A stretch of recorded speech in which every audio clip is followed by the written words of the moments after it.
what culture led science to flourish? Well, it's interesting how it was the Middle Ages that are wrongly called the Dark Ages that first laid the foundation for science. In fact, the Middle Ages were a period of great innovation in lots of different areas. I mean, some of our audience are wearing a Dark Ages invention called spectacles. They were invented in the 13th century, okay? And you have the blast furnace, you have the mechanical clock with the escapement, you have the amazing Gothic cathedrals, which are genius works of architecture. You have the agricultural innovations like the heavy plow. So the Middle Ages supported a population 3 times what the Roman Empire could support. And you have advances in art and logic, whole genres of literature like the Canterbury Tales of Chaucer. But the point is they also invented the universities. That's was one of the places where science arose, but they also had a class which could be called for theologian natural philosophers, and natural philosophy was a precursor to what we now call science. And so those are preconditions set in the Middle Ages, and they made quite amazing advances over the classical Greco-Roman world. So with regard to these early scientists, tell us about them. What did they believe?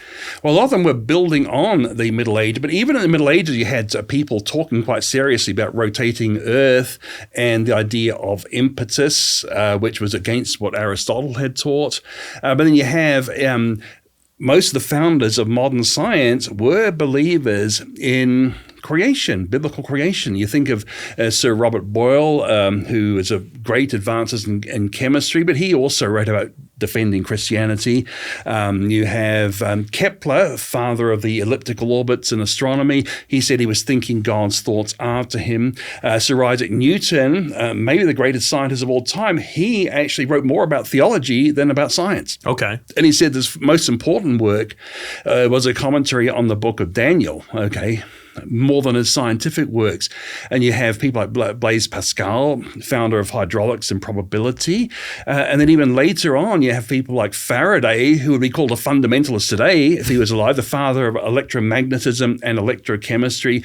Then you have James Clerk Maxwell, the father of maybe electromagnetism in general, a lot of thermodynamics, one of Einstein's heroes. In fact, Einstein basically built on Maxwell's equations. And Maxwell was a contemporary of Darwin and was still a biblical creationist who believed in a global flood. So you can think of founders of science, and just about all of them were biblical creationists. Think of all the laws named after science, the units named after scientists. Most of those people were biblical creationists.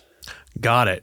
Going back to what you were talking about with regard to the fall of the Western Roman Empire, we've talked a little bit about the preservation of knowledge after the end of classical antiquity. Talk to us a little bit more about that.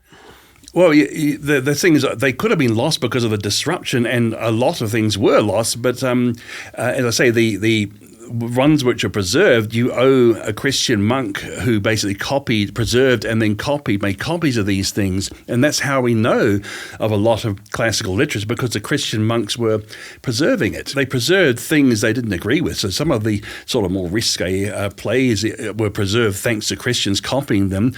They didn't agree with Aristotle on a lot of things, like Aristotle believed the universe is eternal, but they still copied his work because they thought it was still important, worth discussing. And in the Middle Ages, they had things like what's called quod libeta in the universities, which means anything you like. So they could discuss anything they like, and students and masters would earn their reputation by arguing a point well, even if it's a point they didn't believe in, a point that was ridiculous. If they argued it well, they would gain a reputation. So they could question established science back in the Middle Ages. That kind of brings me to my next question, which is there's this view that the church during the Middle Ages was very much opposed to science, but it sounds like you're saying the opposite. Oh, absolutely the opposite. I mean, as I say, people like Buridan, who was actually a clergyman, he actually proposed what would happen if the Earth was rotating. He was able to discuss that without any repercussions, and it turns out that he actually answered a lot of arguments that were thrown against Galileo hundreds of years later. He'd already dealt with a lot of the arguments, and his student Nicole Oraim, who is a bishop in good standing, developed this idea of a rotating Earth even further. And you have people like the Merton calculators in Oxford, 14th century, who actually they discovered what's called a mean speed theorem, which Galileo later developed and used the same sort of graphical proof that Oraim developed. Okay, so they were thinking and advancing technology, optics, as a mechanical clock was a vital thing with an escapement. I mean, so you got tick tock, that's escapement. That was a Middle Ages invention. So a lot of these things that we think we take for granted, they actually owe their beginnings to the Middle Ages. Even soap is a Middle Ages invention. Middle Ages people, they like to wash, they like to bathe. Invented soap, they had recipes for toothpaste and mouthwash. Okay, they had pretty good teeth. And that goes against the narrative that we often hear about the Middle Ages. Oh, they're dark and stinky and all that. It's total revisionism. That's owes it to certain people in the so-called Renaissance who basically dismissed the Middle Ages and wanted to go back to classical Greco-Roman time, with all the slaves and the mass conquests and annihilations of enemy people. Medieval serfs had rights that the Greco-Roman slaves could only dream about. Right, those rights, correct me if I'm wrong, but those rights, at least in part, came from a biblical worldview, correct? That's exactly what happened, and that's why slavery was basically non-existent in the European Middle Ages.